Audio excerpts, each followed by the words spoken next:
Alright, today we're going to be going over reproduction for pharmacology. Should be fun. So there are 4 key points when it comes to reproduction. What do you think they are?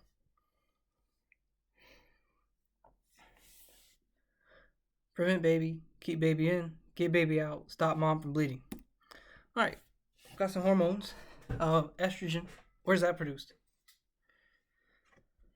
Ovaries and placenta. And what does estrogen protect against? Osteoporosis, but what can estrogen cause? Hot flashes. And with estrogen, clients are at increased risk for what? Thromboembolism and endometrial cancer. Progesterone, that's produced where? Ovaries and placenta. What are the adverse effects of progesterone? Teratogenic effects in breast cancer. And where is progesterone used for? Hormone therapy, dysfunctional uterine bleeding, and infertility.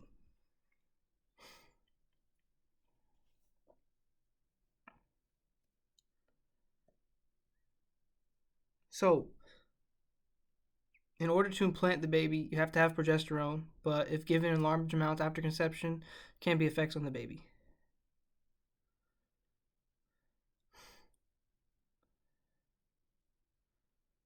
Why is estrogen important in pregnancy?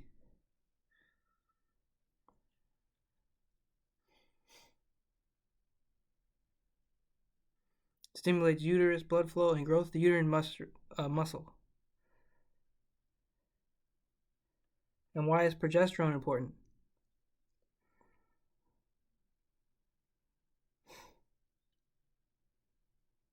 Because levels increase during pregnancy and help suppress contraction of smooth muscle while baby is growing inside the uterus.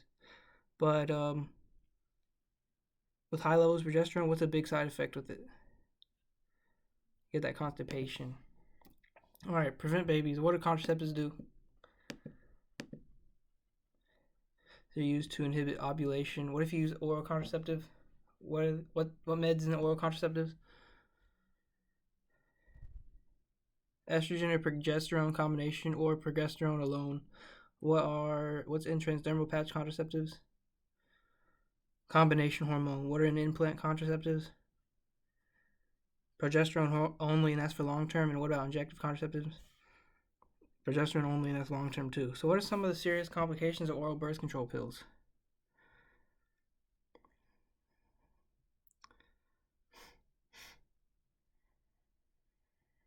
So you got an acronym called ACHES, like abdominal pain, chest pain, headaches, eye problems, and severe leg pain. So what types of patients, if they take combination contraceptives, are at high risk for clots?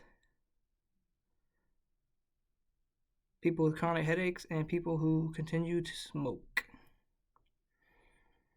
Are there any risks for developing a thrombus if using contraceptives with only progesterone? No.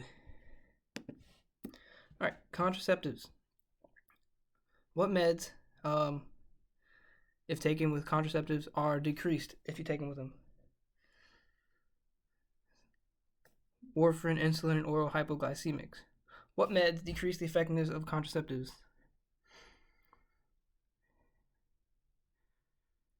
Rifampin, ritonavir, anti-epileptic drugs, grapefruit, and St. John's wort. Alright, going back over, 4 key points are to prevent baby, keep baby in, get baby out, and stop mom from bleeding. Hormones. Estrogen is produced in the ovaries and placenta.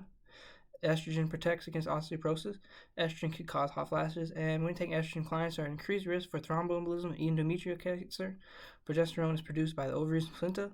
The adverse effects of progesterone are teratogenic effects in breast cancer. Progesterone is used for hormone therapy, dysfunctional uterine bleeding, and infertility. The woman has to have progesterone in order for the placenta to implant, but if large amounts are given after contraceptive, there can be effects on the baby. Estrogen is important in pregnancy as it stimulates uterine blood flow and growth of the uterine muscle. And progesterone is important because the levels during pregnancy increase and help suppress contraction of smooth muscle while baby's growing in uterus. However, you can get constipation. With preventing baby, contraceptives are used to inhibit ovulation. Take the oral ones. These are estrogen progesterone combination or progesterone alone. transdermal patches, combination hormone, implants, and injections, progesterone only, and these are long term. Then you have some severe complications with oral birth control pills. You got a thing called aches, like abdominal pain, chest pain, headache, eye problem, severe leg pain. Combination contraceptives carry high risk for clots, especially people who continue to smoke. The rate of their risk for developing clots dramatically increase. In clients with chronic headaches, the risk also increases. In contraceptives with only progesterone, no risk of developing a thrombus. Okay, and then rifampin, ritonavir, antiepileptic drugs, grapefruit, St. John wort, decrease the effectiveness of contraceptives. And then if you take contraceptives, warfarin, insulin, and the oral hypoglycemic effects are all decreased when you take oral contraceptives. So keeping baby in, you got uterine relaxants. What do you think they are?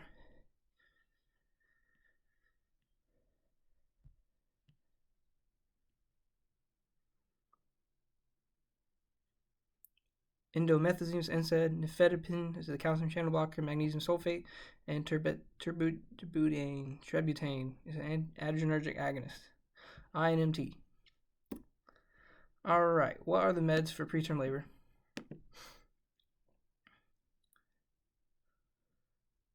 Tributaline and nifedipine. Tributaline is what drug class? Beta 2 adrenergic antagonist. What is the adverse effect of tributaline? Pulmonary edema. How do we administer tributaline? Subcutaneous. And what are we going to consider when someone taking tributaline? Watch your mother's heart rate not to exceed 120, and dosing cannot exceed 48 hours. Nifedipine is what drug class? Calcium channel blocker. What's the adverse effect of nifedipine?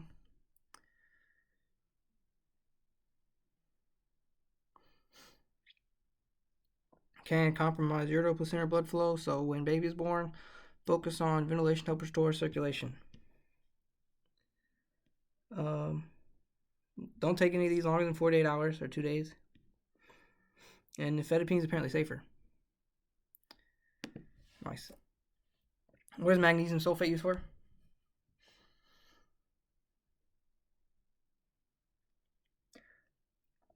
Inhibits the release of acetylcholine at the neuromuscular junctions. What are the side and adverse effects of magnesium sulfate?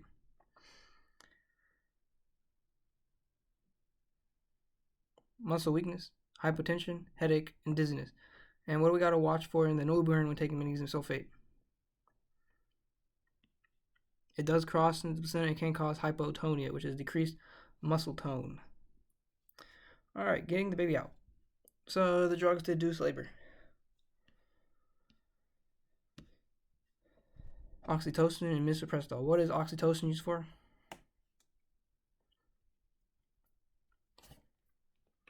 Increase the force, frequency, and duration of uterine contractions. What is oxytocin contraindicated in?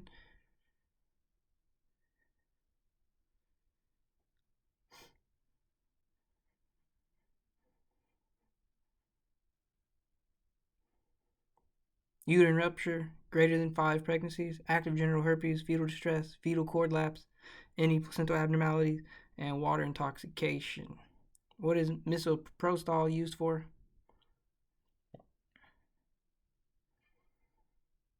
Promoting cervical ripening and inducing labor. How do we give misoprostol? Vaginal suppository. When someone's taking oxytocin, what are we monitoring during labor?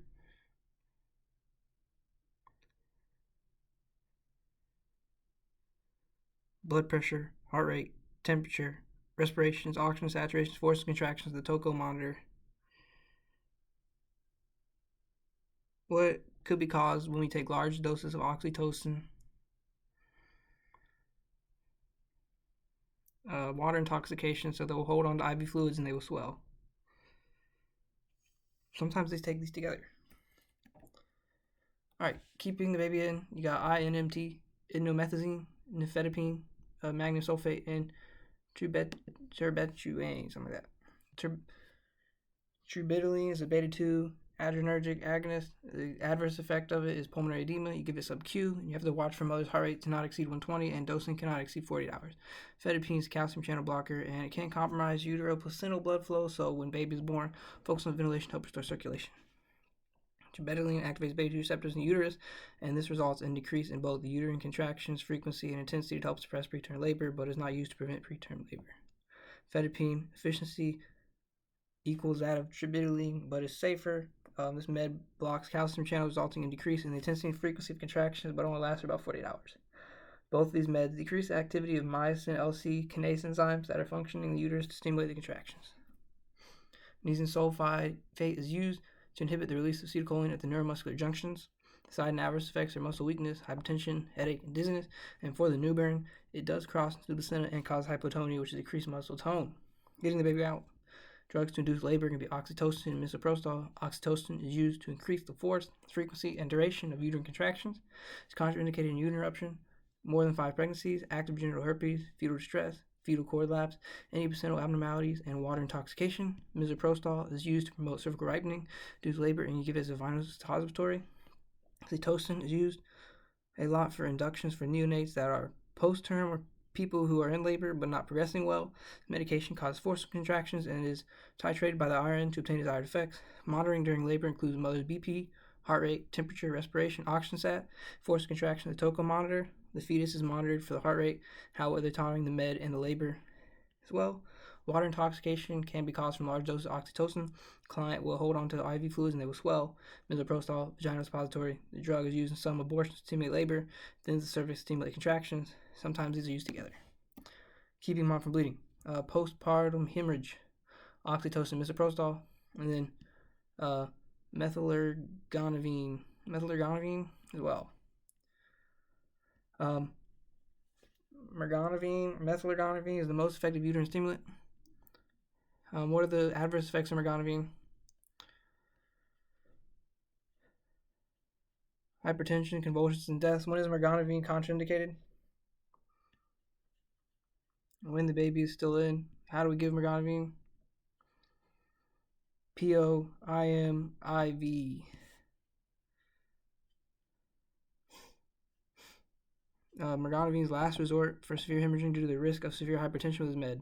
And we only give it an IV for hemorrhagic emergencies. Okay? And then oxytocin and misoprostol are used here for postpartum to help stimulate contractions, help the uterus contract back to normal size. Also, it helps to vasoconstrict the blood vessels that are bleeding. Okay? So category A is pretty good. You can use it. What are some examples of Cat A meds? Thiamine, levothyroxine, and dextromethorphan. Category B, still good. What are some examples of these?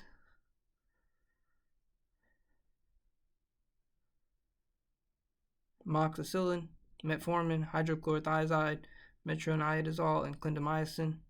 Cat C, there are some adverse effects, but the benefits usually outweigh the risk. What are some examples of Cat C?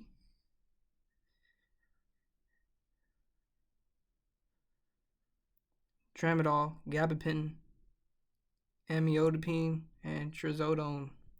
Category D, this can be some potential risk, but they still may be used because the benefits might be better.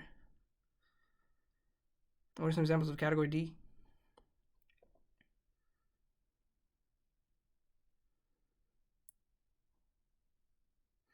Lisinopril, alprazolam, losartan, phenytoin, and lithium. And Cadex, never use them. What are some examples of Cadex? Warfarin, methotrexate, and valproate.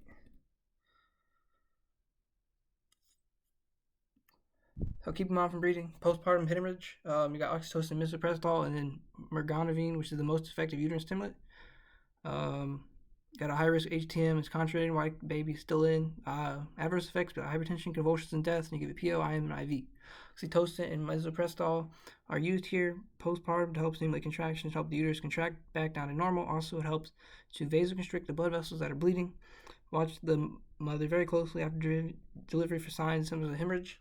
Oxytocin is used automatically infused after delivery to help stimulate contractions, but methylergonavine is used as last resort for severe hemorrhaging due to the risk of severe hypertension with medication, only given IV in severe hemorrhagic emergencies. So Cat A is kind of good. You can still use it. So like thiamine, levothyroxine, dextromorphin. Cat B still use it. So like amoxicillin, metformin, hydrochlorothiazide, metronidazole, and clindamycin. Cat C, some side effects, but still outweighs the bad. So tramadol, gabapentin, amlodipine, and trazodone. Cat D, still some bad risks, but might be still good to use. So you're gonna still use it. So like lisinopril, alprazolam, losartan, phenytoin, lithium. And then Cat X, never use it. So like warfarin, methotrexate, and valproate.